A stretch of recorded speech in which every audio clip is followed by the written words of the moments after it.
welcome to Healthsmart. I'm Joanne Campbell and I'll be your host tonight. Healthsmart is a series of programs brought to you by Hudson Valley Hospital Center. Every month we have a new guest and a new topic to discuss of interest to you. Tonight I'm excited to introduce two guests. One of them is Dr. Michael Bergstein, who is an ear, nose, and throat reconstruction surgeon. And the other gentleman is Chris D'Amelia. And Chris is from the community from Yorktown and has had the surgery that we're going to talk about tonight. So we thank you both for coming. Dr. Bergstein, why don't you tell us a little bit about your background? I'm a ear, nose, and throat reconstructive surgeon with ENT Allergy Associates in Yorktown and in Sleepy Hollow. I'm assistant clinical professor of otolaryngology and head and neck surgery at the Mount Sinai School of Medicine, where we teach residents various procedures, including what we're talking about today, which is the balloon dilation sinuplasty. We perform, numbers of these procedures weekly, and have contributed significantly to the community at large in terms of alleviating the chronic sinus problems. Oh, yes, we who cohabitate with people with sinus problems, thank you, because how many people are walking around with chronic sinus problems, treating themselves with, more sprays and more pills, and so it's kind of exciting surgery. Is that, to clear up the problem? Is that correct? Well, certainly, 37 million Americans have at least one episode of sinus infections yearly, and that number has actually been going up. And there's some discourse with regards to why that number is going up, and the answer seems to be is the overuse of antibiotic therapy, where patients then are developing resistance from recurrent treatments with antibiotics, as well as pollution and local factors, including allergies that are certainly becoming more prominent.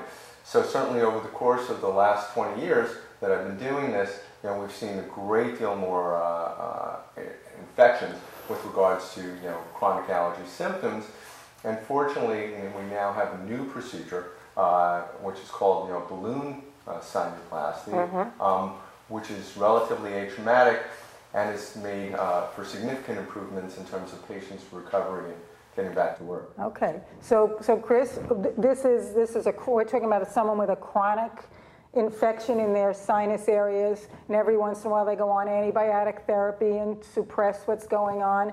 And what actually, other than symptoms, which we can talk to Chris about in a bit, what's really going on in the sinuses that physically that needs intervention? A sinus is an air-filled cavity surrounded by bone, and we have 7 sinuses, 2 maxillary that sit here, 2 ethmoid, 2 frontal. Similar to the commercials that you see with regards to Bergstein and these types of over-the-counter medications. We know the pain. Because of chronic sinus sufferers. And patients present to our office oftentimes with chronic sinus pressure or repeated infections that require multiple visits to the physician and multiple courses of treatments. And what we're doing now is that we're able to alleviate a lot of these symptoms. Certainly medically is our first alternative. We don't just run into having a procedure. But for those patients that are what we call refractory to treatment, or they get better and then subsequently get worse, or don't get better at all, then what we do is we give them an alternative that's easy, quick, and gives them instant relief. Okay. And Chris, do you want to just tell us a little bit about what brought you to Dr. Bergstein, and then we can talk about the procedure. I had recurring sinus infections. I think the last winter I was getting about 7 a year, and it just wasn't ever getting better. It would get better for a little bit, and it got to the point where antibiotics weren't even doing anything for me anymore, because I think I had taken them so much that I had become immune to them. Total discomfort all the time. I couldn't live with it. Okay, good. So like Dr. Bergstein is saying, you seek medical advice, and we try and we do, and then luckily we'll heal later. You've had the procedure done. Yeah, and Chris presented with repeated courses of antibiotics. That although he would get better, he would come back to the office in approximately 4 to 6 weeks again, feeling ill again. And Chris is a police officer, and this was actually interfering with his ability to perform his duties in apprehending criminals. Okay. Thank you then. All right, so then let's talk about sinuplasty. Sinuplasty is a recent procedure in the last 5 or 6 years that's become FDA approved that has given the sinus surgeon, like myself, a new tool and an armamentarium with which to get patients better. Previously, what we had done is we had, for particular sinuses, drilled into the sinus, opened it up. It was and is, effective in certain cases, but would increase the recovery. Certainly, there would be considerably more pain.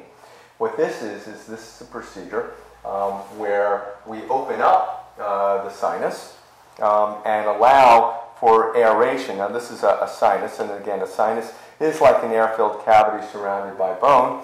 And what we do is we place a little balloon into the sinus, and this would be an example, where we thread a little catheter, and again, this is rather than drilling out bone into that effect. It's much more atraumatic or without trauma.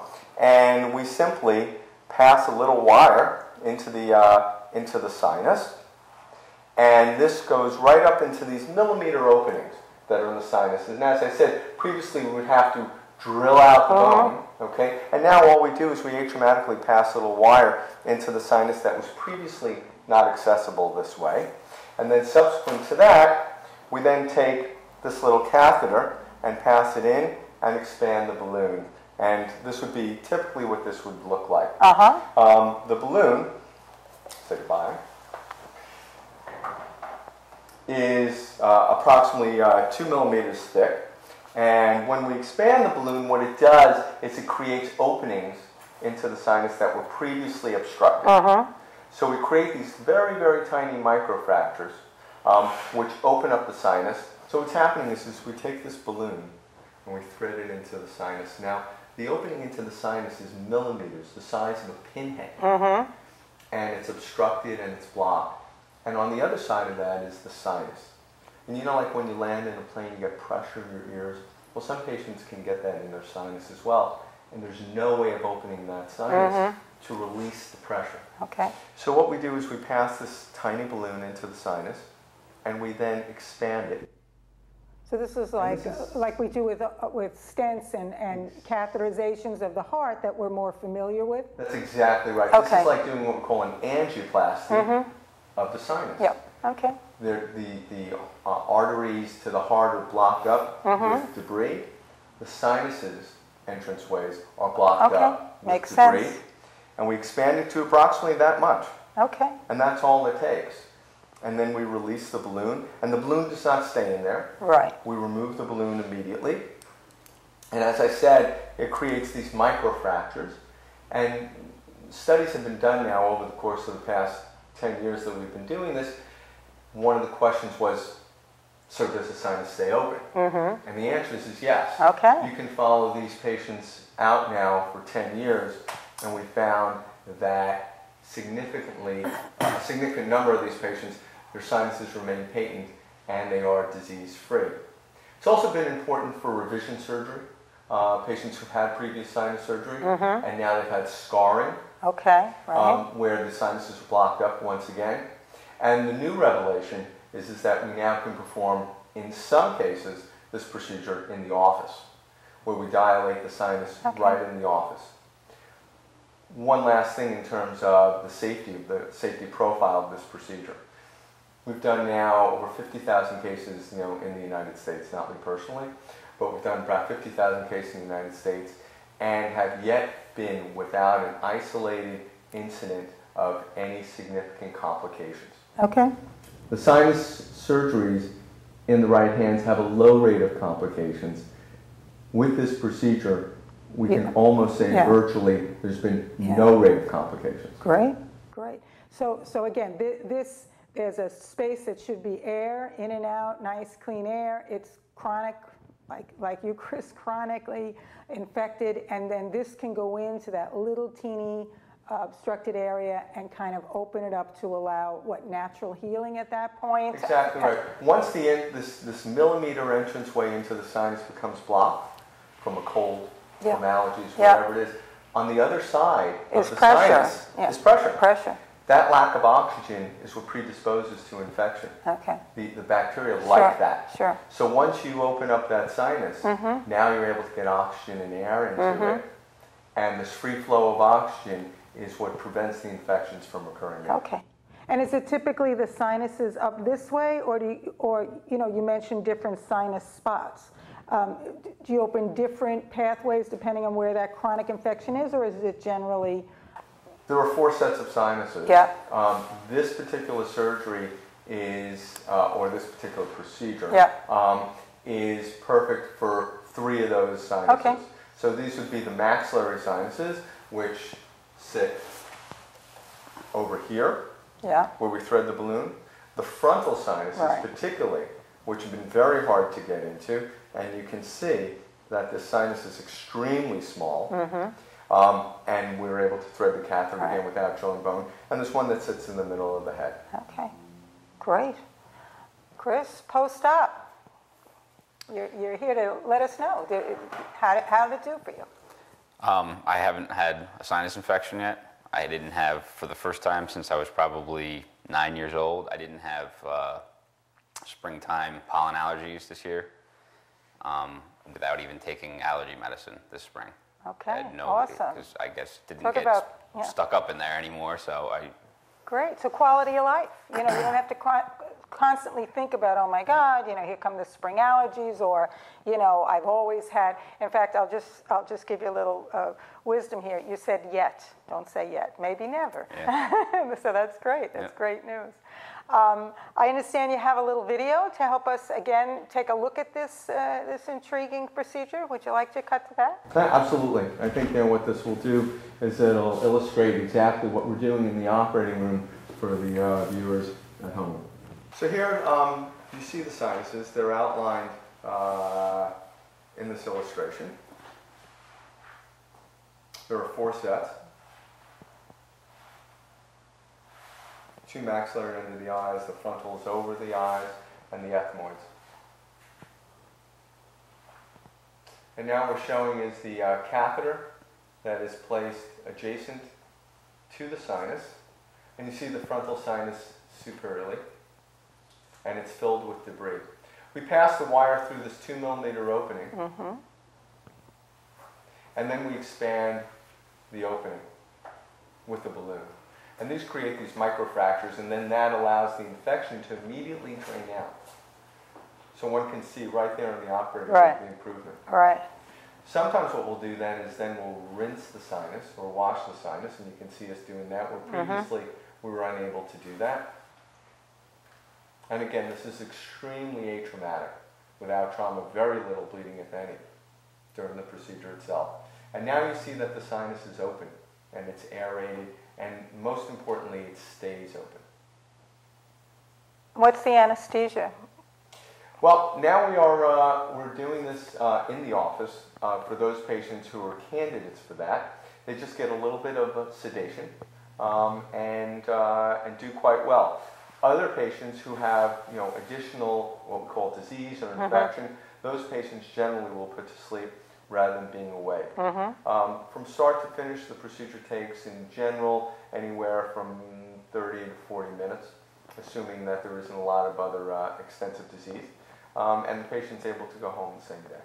That's great. It's absolutely, these are the wonderful things we like to tell our community about, because, over-the-counter medications, we're all doctoring ourselves, and as a holistic nurse, I'd rather get to the root of the problem, in medicine, rather than continue to suppress symptoms, because we're really not going to give someone that quality of life or end the problem without going to the root cause, and this is really exciting. So what happens is that even in those patients who might get some recurrent symptoms, because now their anatomy is good, and everything is open, if they do need a decongestant, over the counter, that they can pick up at their local drugstore, now it'll have some effect, where previously wasn't going anywhere. They were retarded to that effect. Yeah. Exactly right. Okay. Can we talk a little general? This is certainly great for the community to know, especially, as I say, the community that's out there, with chronic infections, thinking that's waiting for the next one, you know. But how about in general? What are you seeing in ENT and allergies? Are allergies on the rise? Sometimes I think it seems like more people are complaining about allergies. What's your take on that? Well, one of the great benefits of our group, it's called ENT and Allergy Associates, ENTA, is that we've combined and worked with the allergists hand in hand right in our office because of the significant degree of allergies and the role that it's playing in recurrent sinus disease. Over the course of the past 15 years or so, what we did is we would correspond with allergists who weren't in our office, and sometimes that communication is not as clear as it should be. So what we did is we joined forces with the allergists who work hand in hand right there in our office, and we discussed the patient's disease problems and to what effect allergies are predisposing these patients to getting recurrent infection. So we not only take care of it from the medical point of view, with antibiotics and decongestants, but in those patients who allergies are causing the problem or at the root of the problem, we treat those as well, which after the procedure or even before the procedure, because it may prevent them from needing anything, result in resolution of the chronic issue. So we're in constant communication with the allergists in our office. And certainly, in many patients who suffer with chronic allergy, this can then result in repeated infections. So ultimately, it's to the benefit of all of our patients. Sure, because I mean, an allergy is a body's response, whether proper or improper. It's the body's response. But I guess if you have an immune system that is seemingly chronically allergic, you can develop this, like we're saying, mechanical problem in your sinuses. Is that correct? That's exactly correct. And what I tell my patients is that medically or with this procedure, it's not going to make your allergies go away, but it will allow you to tolerate your allergies. And the allergist that we have in our office is Dr. John County, and what he does is he can then manage the allergies better, and it doesn't have to be with immunotherapy or with shots. Yeah. It can certainly be with, allergy medicines, and more importantly, preventative. Sure. If a patient's allergic to certain foods, if a patient is allergic to dust, or cats, or dogs, or whatever the case may be, now he can address those problems much more easily now that the sinuses are open. Because if you get identification, then you have to learn how to modify and reduce your risks for that. Absolutely. Yeah. Do you think you had underlining, do you have allergies, seasonal allergies? Yes, I do. You do? And now you find that, you're just more clear? Absolutely. The allergies really don't bother me as much anymore as they used to. As soon as I started getting them, I got a sinus infection within a week. And now, even if I get a little bit of allergies from pollen or dust or... You'll use a nasal spray or something to just modify your reaction? I can just take an allergy pill and it's gone. Right. It doesn't cause any more sinus problems than just a little bit of a, have to blow my nose or sneezing a little bit. Good. And like you were saying, with quality of life or with our jobs, the medicines are not without, kind of side effects, because now the biggest advertising is non-drowsy. Well, that must mean, that some of them make you feel drowsy. So, what a wonderful thing to reduce your dependence on those medications, that do the right job, but sometimes don't make you feel so great. So, exactly. How did your infections affect you? What were your symptoms? Pain in my forehead, chronic sneezing, blowing my nose, going through like a box of tissues a day. I'd be out sick from work a lot due to the sinus infection because they were just so bad that the pain, between the pain, the pressure, and they would most likely, if they were bad enough, they would cause me to have upper respiratory infection as well as sometimes, I think a couple of times it even went to pneumonia when I was younger. And now? Now I don't have any problems. Good to go. Yeah. That's so great. That's probably why you said, okay, I'll do the show. I'll get on the show and do it. Okay. Well, success rate is extremely high now with the balloon sinuplasty.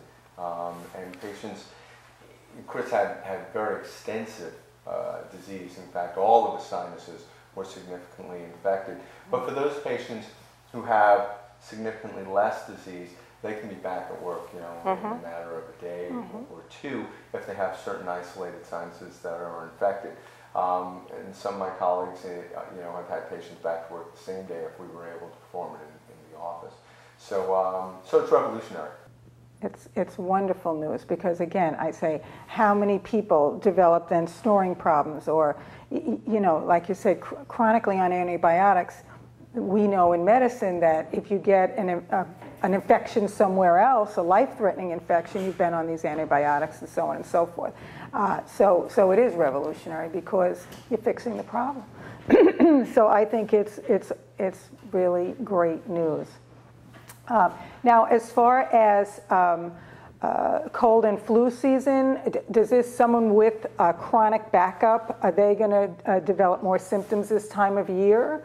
Absolutely. I tell my patients, they ask me, when I get a cold, why is it that it then always turns into a sinus infection? Right.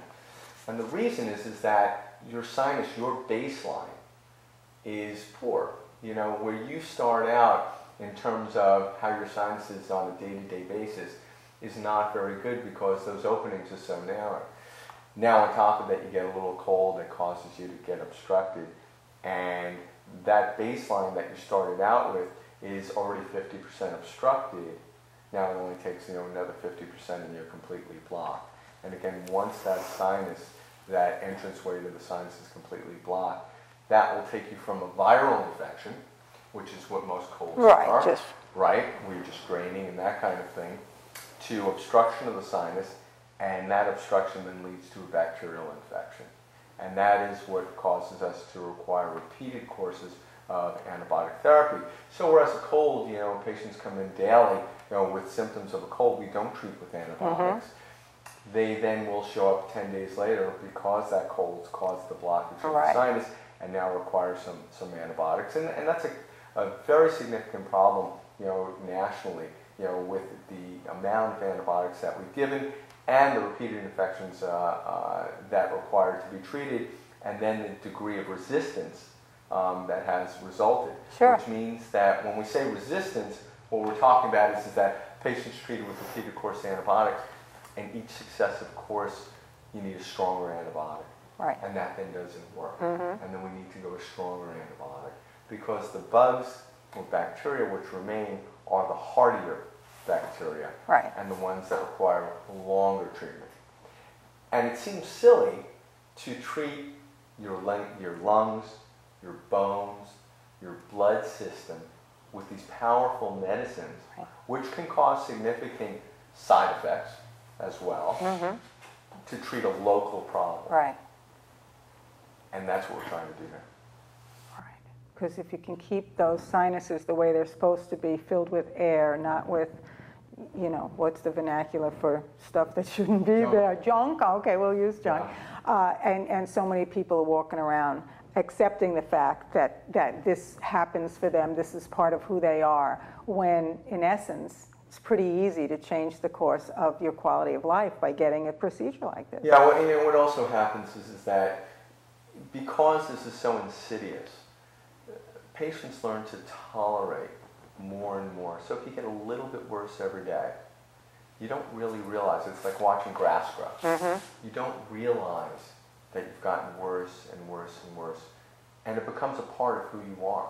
You're chronically snoring. Yes. You're chronically congested. You wake up in the morning feeling stuffed.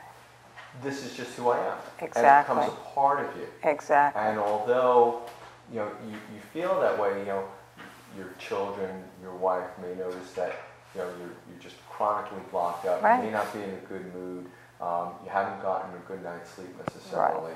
And again, it becomes second nature to you. Well, this is just the way I am. And it doesn't have to be. Doesn't have to be. Right, Chris? Doesn't have to be. Well, again, I thank you so much. This is really great information for the community, which, are part of that chronically stuff. So, we'll set up some of the call numbers for the ENTA. Do you want to give people, do you have a website? Do you want to tell us? You can certainly go to entanallergy.com. Okay. And we have an extensive website. We'll talk about, sinus surgery. We'll talk about chronic sinusitis on the website as well. My offices are in Yorktown, and in Sleepy Hollow. And if you have an acute problem, I'll be happy to see you, that same day. Great. We're here to help. I can tell that you're here to help. Thank you so much, gentlemen. Another great show. We'll be back next month with a different topic and different guests, and we wish you well. Good night.